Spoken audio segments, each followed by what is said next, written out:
Mungkin kita lebih suka dibohongi juga kali. Jadi kalau orang bicara yang benar itu nggak menarik menurut kira. Pemerintah ini punya tanggung jawab besar sebenarnya. Tanggung jawab besar itu adalah melakukan edukasi, literasi secara digital. Literasi digital itu bukan berarti kita harus minta waktu banyak, tidak. Tapi dia bagaimana caranya menggunakan HP-nya itu dalam genggamannya itu menjadi sesuatu yang produktif.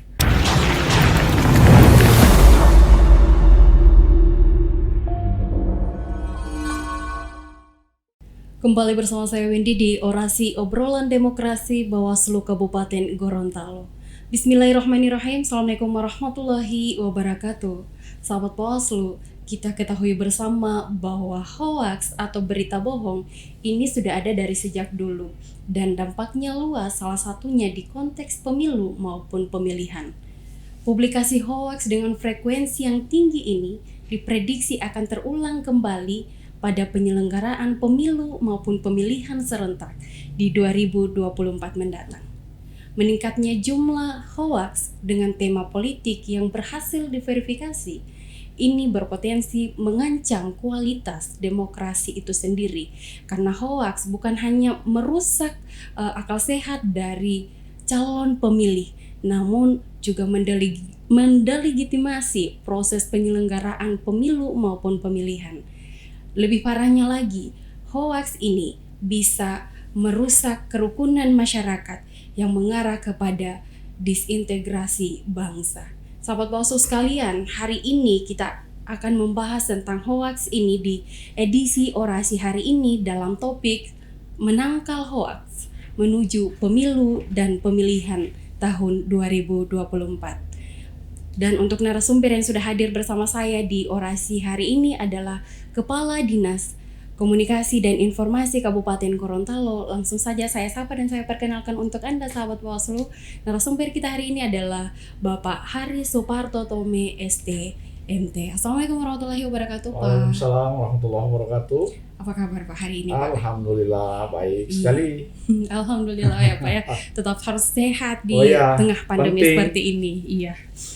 Sebelum kita membahas terkait hoaks ini sendiri Pak, mungkin bisa diceritakan untuk sahabat Bawaslu sekalian nih Pak, bagaimana perjalanan karir Bapak selaku ASN hingga hari ini menduduki jabatan sebagai Kadis Kominfo di Kabupaten Gorontalo? Biasa saja.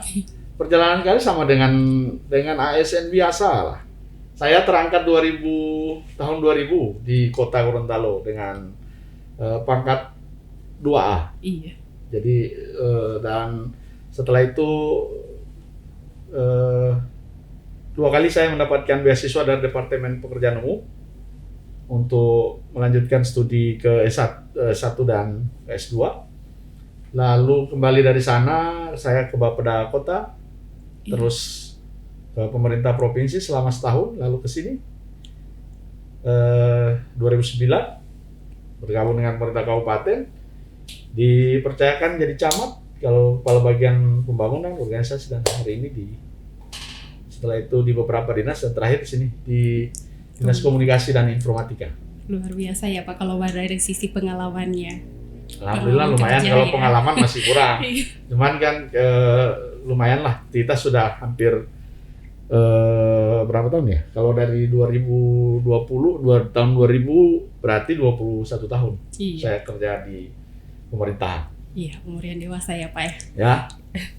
Ya, kalau misalnya peran dan fungsi dari Kominfo sendiri di struktur pemerintah Kabupaten Gorontalo itu sendiri bagaimana Pak? Sebenarnya kan perannya banyak. Jadi tidak hanya bicara komunikasi saja, tapi dia bicara tentang infrastruktur telekomunikasi. Iya. Bahkan ada yang juga tapi memang dua bagian model yang kita dapat hari ini di Kominfo itu ada 3 fungsi yang dijalankan. Iya. Ada fungsi komunikasi tentang lalu kemudian ada fungsi telematikanya, ada fungsi sandi cyber negara, kemudian ada fungsi statistik. Itu yang kita lakukan dalam di Dinas Komunikasi dan Informatika. Iya, kalau kita bicara hoaks itu sendiri Pak, kita ketahui bersama bahwa berita hoaks ini adalah informasi yang kebenarannya tidak jelas ya Pak ya, atau bisa dikatakan ini adalah berita bohong. Nah, keberadaan hoax ini kemudian memecah kerukunan masyarakat tentunya, membuat memicu masalah dan membuat kesalahpahaman itu sendiri. Nah, bagaimana menurut Bapak sendiri nih Pak untuk membedakan bahwa berita ataupun informasi itu adalah benar dan sebaliknya itu adalah hoax, dan mungkin bisa dijelaskan untuk sahabat Bawaslu sekalian nih Pak terkait landasan hukum dari penyebarluasan hoax itu sendiri, dan sejauh ini bagaimana peran dari pemerintah Kabupaten Gorontalo itu sendiri dalam menangkal penyebarluasan berita hoax ini. Ya, baik. Jadi hoax ini sebenarnya kan kita makin dengar hoax itu sejak era pemerintahan Jokowi. Iya. Melebar betul isu tentang istilah hoax ini. Hoax itu kan sebenarnya sesuatu berita yang tidak benar, atau betul. berita atau sebuah kabar yang karangan aja, Iya. atau bisa jadi sesuatu yang baru dilihat, belum lengkap datanya, tapi sudah dipublikasi mana-mana. Iya. Misalnya contoh kemarin waktu di Garut ada yang selesai vaksin, kemudian karena ada reaksi, karena memang itu vaksin harus ada reaksi, misalnya tiba-tiba dia kram tangannya, lalu dibuatkan videonya seolah-olah lumpuh. Iya. Itu benar, dia ada reaksinya, tapi tidak sampai menyebabkan lumpuh. Tapi karena itu terlanjur disebarkannya, maka menjadi viral. Nah, gampang sekali. Cuman kan kita di Indonesia, khususnya di Gorontalo ya, Iya. lebih suka dengan berita yang bohong-bohong itu. Lebih suka Kita dibohongi. lebih suka yang berita bohong daripada berita yang benar. Contoh, kalau kita misalnya Bawaslu menyampaikan informasi tentang tahapan pilkada misalnya, coba dilihat, kita lihat engagement-nya di halaman Bawaslu. Paling yang like sudah 5 itu sangat luar biasa. Ya, mau like apalagi membagikan. Kalau satu membagikan sudah sangat luar biasa. Iya.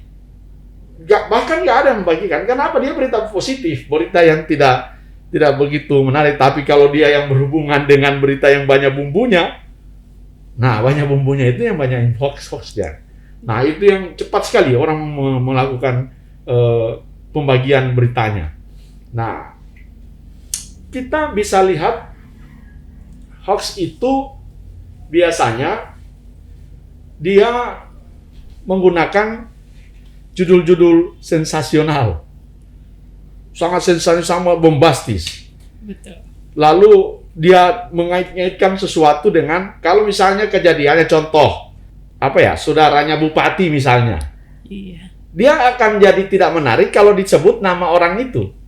Dia akan lebih menarik beritanya kalau misalnya ditaruh di situ kerabat bupati, Iya. titik gitu. Itu akan jadi menarik. Iya, betul. Karena dia ingin menjual produknya. Sama lah kita dengan para penjual obat ya, para penjual obat atau para makelar atau para orang-orang yang bekerja untuk mempromosikan sesuatu. Dia harus bagaimana menjual barangnya itu agar dia laku di pasaran. Mau dia berkualitas, tidak berkualitas, mau busuk, mau tidak, itu urusan belakangan. Yang penting dia brandingnya dia naikkan. Itu ciri hoax pertama. Iya. Dia selalu menggunakan judul-judul sensasional. Nah, yang kedua, biasanya dia membubui dengan ayo sebarkan, ayo viralkan. Viralkan dan sebarkan. Dan itu dia ingin agar supaya banyak orang yang melakukan itu. Nah, itu tanda-tanda hoax yang bisa kita lihat. Yang kedua, dia bahasanya provokatif. Sangat provokatif. Dia sangat provokatif, kemudian dia menakut-nakuti, membuat teror, ada hujatan. Itu berita-berita hoax. Dia provokatif, kemudian dia berisi nada hujatan, dia berisi teror, dan dia beragam macam. Nah, dia seolah-olah ingin menakuti, atau dia ingin seolah-olah menampilkan diri sebagai orang yang patut untuk ditakuti oleh banyak orang. Yang kedua, dia tidak jelas kapan waktu kejadiannya. Iya. Dia kira-kira 2 hari kemarin atau 3 hari kemarin, atau kemarin dulu gitu misalnya, atau bulan lalu. Tapi rujukan waktunya tidak jelas, atau rujukan tempatnya tidak jelas. Dan paling penting itu dia lebih kepada opininya sendiri. Dia membangun opini sendiri. Dia dapat data 1 meter, beritanya jadi 10 kilometer. Nah, dari 1 meter itu ke 9.100 kali mencapai 10 kilometer itu, dia melakukan narasi sendiri, dia beronani sendiri dengan narasinya, dia berimajinasi, lalu dia olah betul-betul bahwa seolah-olah ini kejadian akan sangat luar biasa imbasnya. Itu ciri-ciri berita-berita hoax. Begitu. Dan itu masyarakat kita suka. Masyarakat kita suka. Dia nggak suka kalau misalnya bicara-bicara yang normatif. Dia menganggap yang normatif itu tidak benar. Tapi yang tidak normatif itu yang benar. Nah, kadang-kadang kita juga, saya jadi pikir-pikir mungkin kita lebih suka dibohongi juga kali ya. Jadi kalau orang bicara yang benar itu nggak menarik ini gitu kira-kira. Iya Pak. Kalau misalnya kita berkaca dari penyelenggaraan pemilu di 2019 kemarin dan 2020 kemarin, kita kalau Kabupaten Gorontalo pemilihan kepala daerah ya Pak ya.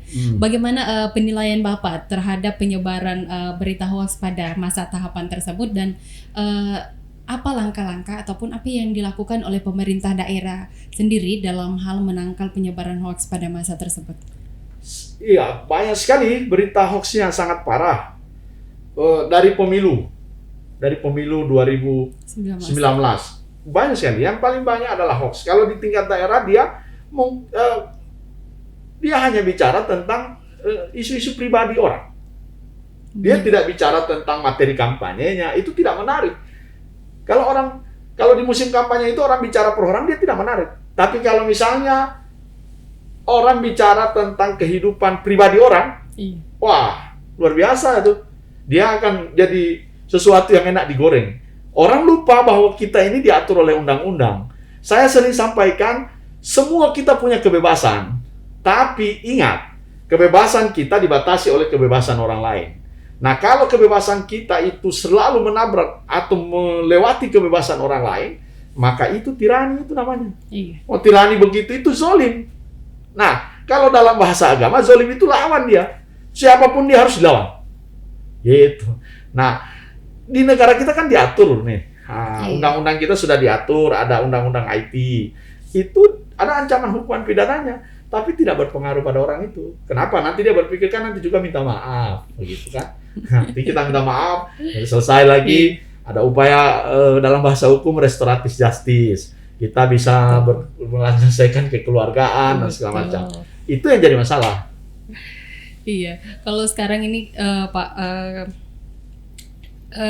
dukungan dari kecanggihan dari teknologi itu sendiri kemudian sangat mendukung dari setiap sendi kehidupan dari masyarakat itu sendiri. Nah, fenomena yang terjadi sekarang bahwa berita hoax itu cenderung lebih menyebarnya lewat media sosial yang didukung oleh kecanggihan teknologi informasi itu sendiri. Ya, memang. Bagaimana tanggapan kalau dulu kan orang itu Carlota tak putar-putar di kampung kan? Kalau sekarang Carlotanya satu dunia yang tahu loh. Kalau dulu kita masih anak-anak misalnya melihat orang berkelahi itu berkejaran di jalanan di depan rumah kita misalnya, sekarang tidak, mereka berkejaran di dunia maya, dan itu lebih parah.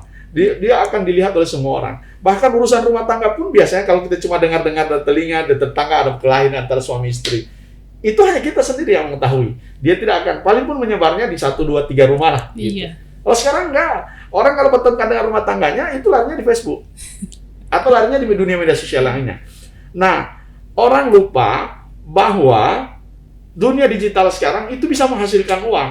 Kenapa orang suka bikin berita hoax? Kenapa orang suka bikin berita-berita dengan narasi yang sangat provokatif, narasi-narasi yang cenderung tendensius dan semacamnya? Kenapa?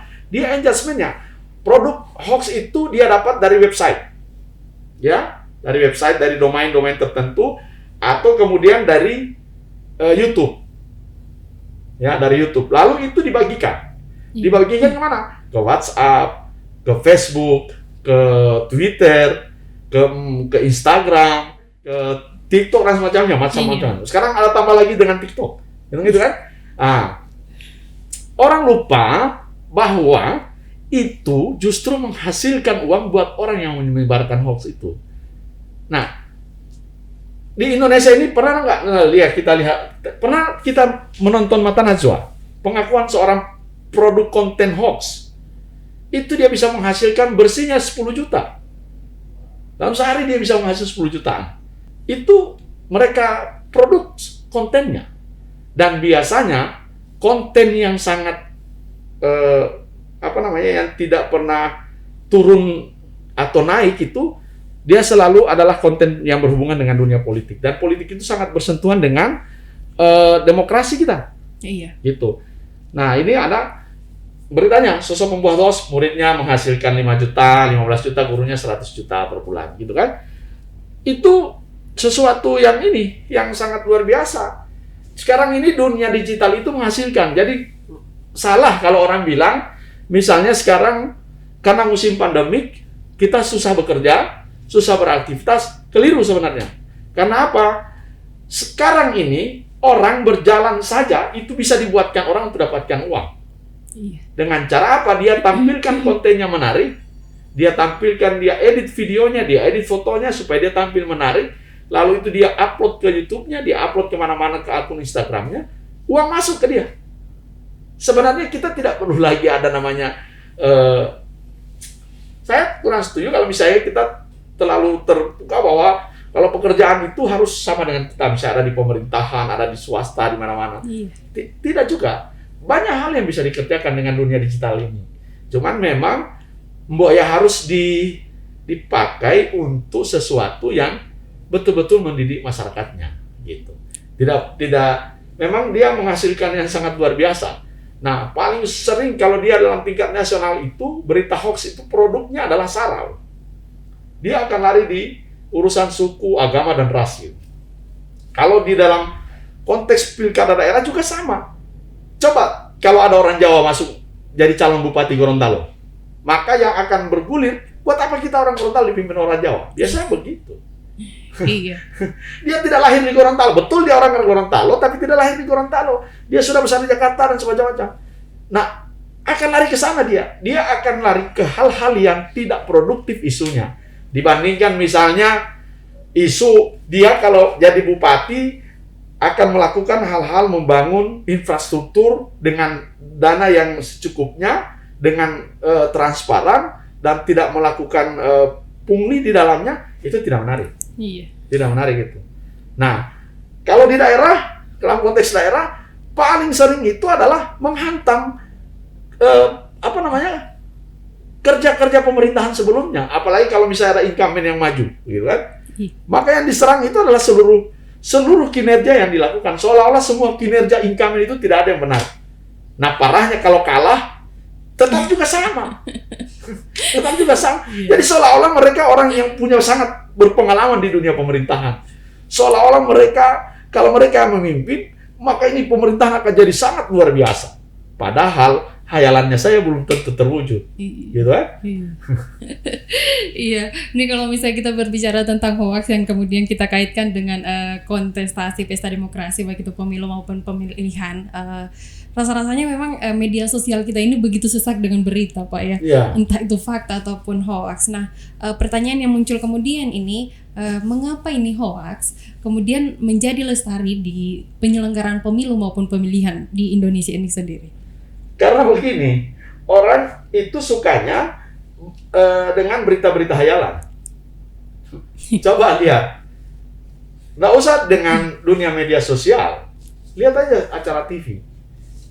Dia lebih suka hayalan, mayat terbang, ada yang dibakar di kuburan, itu kan hayalan-hayalan semuanya. Nah, kita juga suka tergiur dengan hayalan-hayalan itu.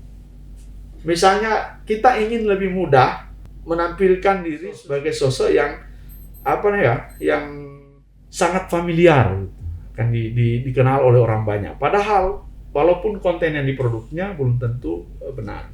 Kalau dulu orang bangun tidur itu, yang dia lakukan adalah pertama cuci muka, ya, lalu sikat gigi, ya, lalu kemudian minimasi segala macam. Sekarang tidak. Orang bangun tidur itu yang pertama kali dia cari adalah HP. Iya. Kan? Pertama kali dicari HP, kemudian lihat status Facebook, lihat WhatsApp, semua status dia selancar di dalamnya. Itu sehingga kemudian kita harus, pemerintah ini punya tanggung jawab besar sebenarnya. Tanggung jawab besar itu adalah melakukan edukasi, literasi secara digital. Literasi digital itu bukan berarti kita harus minta untuk baca, tidak. Tapi dia bagaimana caranya menggunakan HP-nya itu dalam genggamannya itu menjadi sesuatu yang produktif. Maka kita mendorong mereka. Pertama yang kita lakukan membentuk Satgas Hoax di beberapa desa dan kecamatan.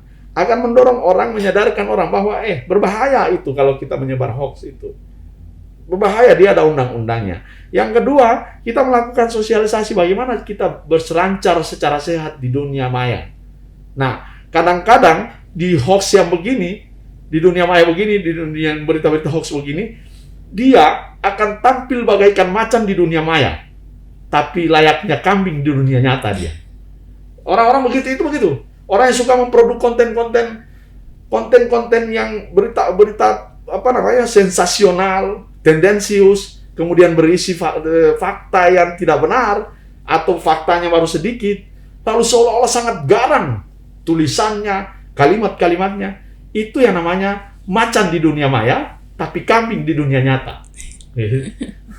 Iya, menarik sekali ya sahabat Bawaslu apa yang kita bahasakan hari ini terkait hoax ini menuju pemilu dan pemilihan di 2024 mendatang. Dengan narasumber kita adalah Kadis Kominfo Bapak Haris Soparto Tome STMT. Namun kemudian kita break sejenak untuk mengikuti pesan-pesan berikut ini.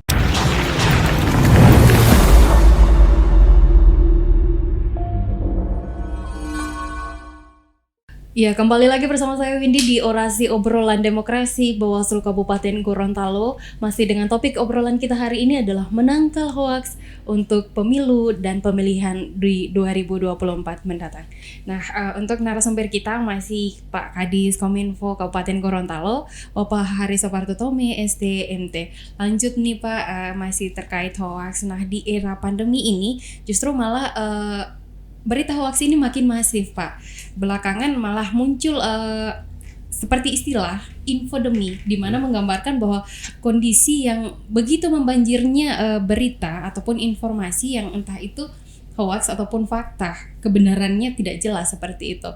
Nah, saat ini hoaks terkait berita terkait vaksinasi kini kayak seperti menjadi primadona. Dalam hal ini dikaitkan dengan program pemerintah Republik Indonesia yang menjalankan vaksinasi kepada masyarakat Indonesia itu sendiri dalam rangka untuk mencapai herd immunity dalam melawan pandemi COVID-19 itu sendiri. Nah, kemudian ini kita juga belum tahu kapan nih situasi pandemi ini akan berakhir. Entah juga tahapan pemilu dan pemilihan serentak yang di 2024 mendatang ini akan kita laksanakan di situasi pandemi, kita juga belum tahu. Tapi kita doakan bersama semoga itu pada saat tahapan itu sudah tidak dalam posisi pandemi seperti itu ya Pak ya.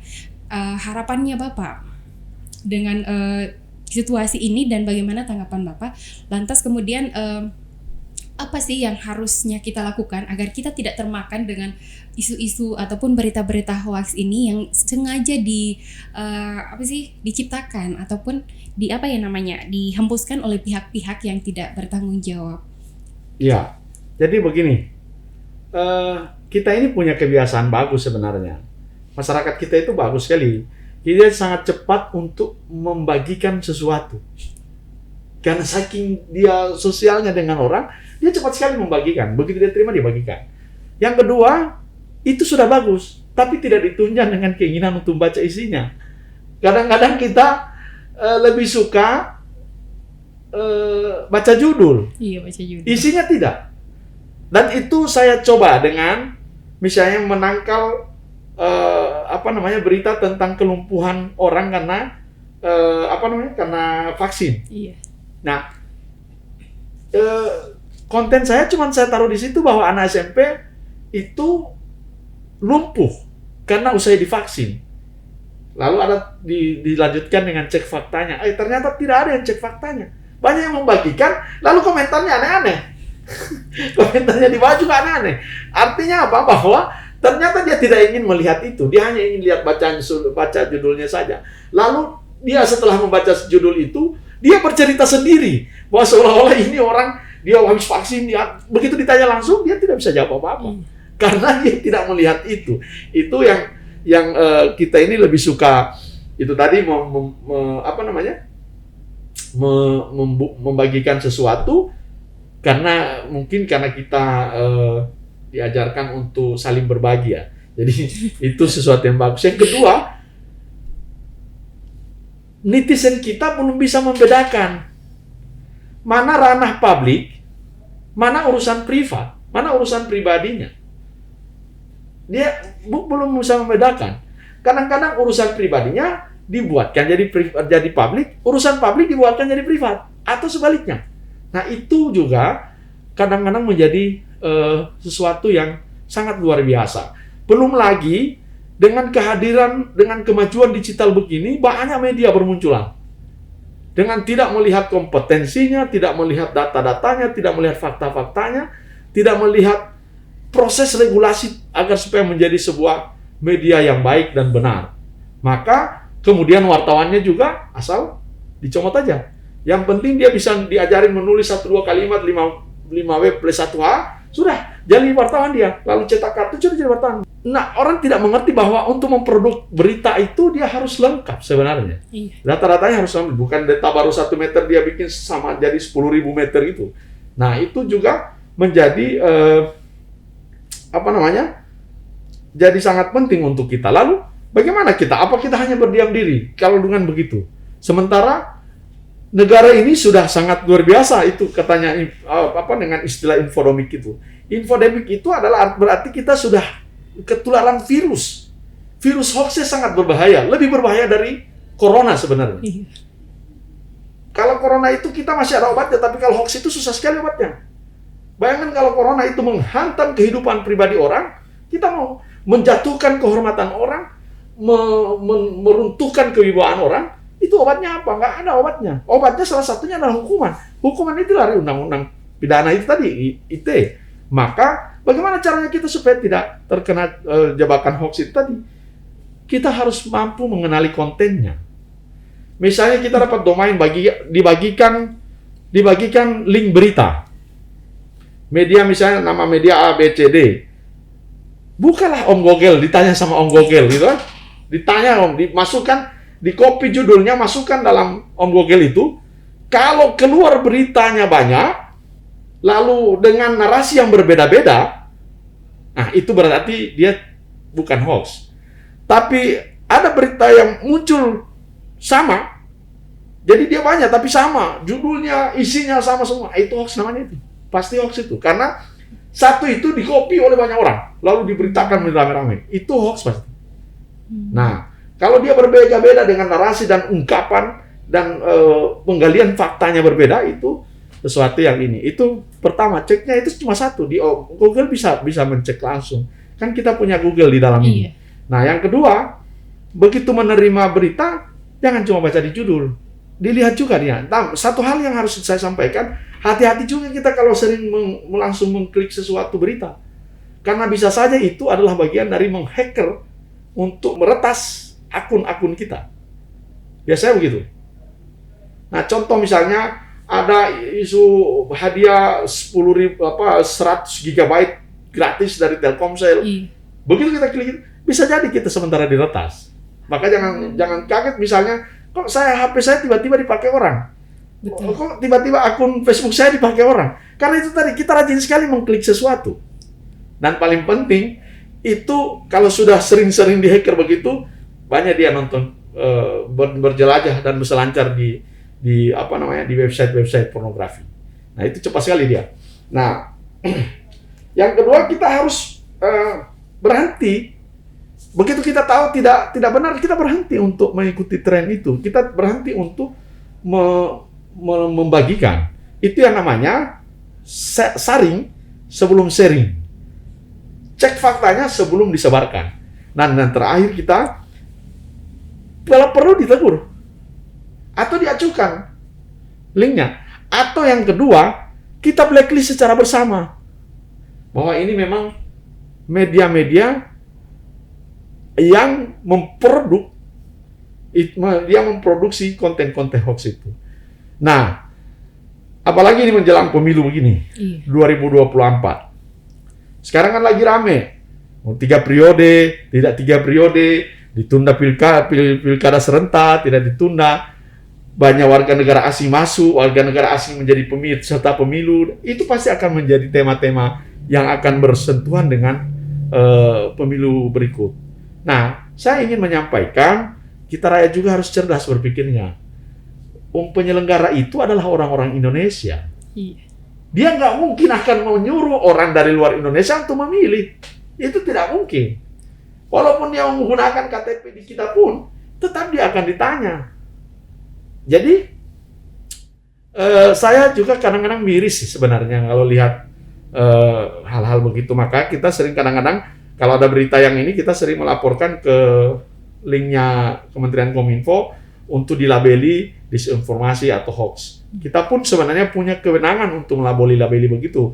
Cuman kan kalau kita sudah melabeli itu, maka itu menandakan websitenya memang atau website atau produk yang memproduk itu memang tidak layak untuk dipercaya gitu. Nah, itu yang sampai hari ini kewenangan itu yang belum kita lakukan. Nah, kalau memang kita melihat di sini agak sudah mulai sangat luar biasa potensi konfliknya untuk menghancurkan kehidupan sosial kemasyarakatan di Kabupaten Gorontalo, pasti kita akan labeli dia. Kita labeli hoax. Iya. Nah, itu. Saya kira itu, saya berharap pemilu berikut tetap akan berlangsung secara baik, dan saya yakin bahwa negara ini masih banyak orang-orang yang bersih, orang-orang yang punya integritas dan punya kecintaan terhadap negeri ini. Tentu dia akan menghadirkan sesuatu yang tidak sembarang jadi, tapi tetap berkualitas dan memuaskan untuk semua orang. Saya kira itu. Iya, tadi sudah disampaikan harapannya untuk penyelenggaraan pemilu 2024 mendatang. Tapi kami ingin mengetahui sih Pak, bagaimana harapan Bapak terhadap penyelenggaraan pemilu dan pemilihan serentak di 2024 mendatang itu, khususnya untuk kami Bawaslu Kabupaten Gorontalo itu sendiri. Ya, kan gini, Bawaslu ini kan sudah punya pengalaman panjang. Sudah dari Pileg 2019, ada komisionernya bisa saya berganti-ganti orang. Iya. Tapi sekretariatnya kan tidak berganti. Kepala dinas itu bisa berganti-ganti orang. Tapi sekretariatnya kan tidak berganti-ganti. Maka harus dapat memberikan masukan dan input yang baik kepada siapapun. Dan saya yakin Bawaslu di sini di Kabupaten Gorontalo mampu menampilkan diri sebagai wasit yang adil, yang mampu diterima oleh semua pihak. Nah, urusan puas dan tidak puas, terima atau tidak terima itu memang tidak bisa. Misalnya kita mengeluarkan keputusan, lalu semua orang setuju, tidak mungkin. Itu sesuatu yang tidak mungkin. Bahkan perwakilan Tuhan pun yang datang di dunia sudah menyampaikan bahwa itu benar, masih banyak orang yang tidak percaya. Orang yang akan melakukan itu. Maka yang harus kita lakukan adalah lari pada koridor hukum itu yang berlaku. Nah, itu contoh-contoh yang kemarin sudah dilakukan oleh Bawaslu, dan itu saya meyakini bahwa pemilu kada berikut tentu akan berjalan sesuai dengan target-target yang ditetapkan, karena mereka bekerja sesuai koridor hukum yang diberlakukan. Saya kira itu. Iya, menarik sekali obrolan kita terkait menangkal hoaks menuju pemilu dan pemilihan serentak di 2024 mendatang dengan narasumber kita adalah Kadis Kominfo. Kami ucapkan terima kasih Pak atas waktu dan kesempatannya di tengah kesibukan Bapak tentunya ya. Dan sebelum kita akhiri Pak, kami persilakan untuk closing segmen. Ya, jadi netizen sekalian, kita hidup di dunia sangat cepat transformasi informasinya. Maka dari itu kita butuh kehati-hatian jemari kita dan ketelitian dalam membaca. Saya kira kita semua sepakati bahwa berita bohong bisa merusak sendi kehidupan kita semua. Maka dari itu ayo bersama kita lawan hoax, kita hadirkan sebuah kehidupan digital yang lebih baik dan benar. Iya, terima kasih sekali lagi Pak atas waktu dan kesempatannya. Menarik sekali apa yang kita bahasakan dan semoga apa yang narasumber kita sampaikan hari ini bisa bermanfaat untuk kita sekalian, khususnya untuk suksesi penyelenggaraan pemilu dan pemilihan serentak di 2024 mendatang. Sahabat Bawaslu sekalian, terakhir kami tetap mohon bantuan dari sahabat Bawaslu sekalian untuk terus mendukung kami Bawaslu Kabupaten Gorontalo dengan cara subscribe channel YouTube kami Humas Bawaslu Kabupaten Gorontalo. Jangan lupa aktifkan tombol notifikasinya agar sahabat Bawaslu senantiasa update dengan informasi yang kami sampaikan lewat channel YouTube kami. Like, comment, and share sebanyak-banyaknya ke semua sosial media sahabat Bawaslu. Saya Windy pamit undur diri, sampai jumpa di orasi selanjutnya bersama rakyat awasi pemilu, bersama Bawaslu tegakkan keadilan pemilu. Wabillahi taufiq wal hidayah. Wassalamualaikum warahmatullahi wabarakatuh.